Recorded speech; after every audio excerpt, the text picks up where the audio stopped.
Right. Let's start off with Mr. Breida, who's been getting it done for the 49ers lately. Yeah, you know what? I'm not a fan of seafood, but I am a fan of Matt Breida, and I do believe that he'll give you right around 16 to 17 fantasy points in PPR leagues in this contest against the Chiefs. Hey, this is the NFL's leading rusher right now, which no one predicted in a million years after the first couple of weeks. The Chiefs have really struggled on defense, so I'm going with starting Matt Breida. He could be in that RB2 conversation. Would you say you're a believer in Breida?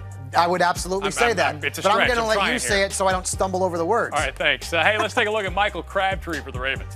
I'm not digging this matchup. You know, he's played the Denver Broncos quite a few times. Remember, he played for the Oakland Raiders. I'm going to say 8 points in PPR leagues for Michael Crabtree.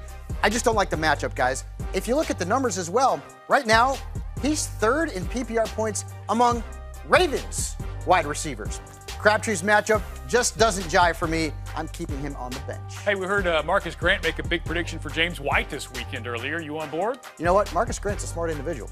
I really like James White. I think he's one of the most underrated PPR running backs in fantasy football. I'm going to give him 16 PPR points in this game. Could be a real shootout there in Detroit. And if you look at the numbers, right now, the highest targeted Patriot player, it's not a wide receiver. It's not Rob Gronkowski.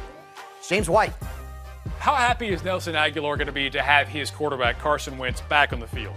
He'll be very happy, although he did pretty well with Nick Foles in there too. But Aguilar has been a real boon for fantasy fans, and I like him this week. I say he gives you 18 PPR points. He has been targeted more than any other Eagles receiver, and it's not even close. Zach Ertz also is going to see a lot of the work there as well. I like the matchup against the Colts this week. And just based on volume alone, this USC wide receiver is in the midst of a breakout season that will continue in week 3. You mentioned volume. There have been some questions about Derrick Henry and Deion Lewis's volume in Tennessee. What do you see in week 3 for Derrick Henry?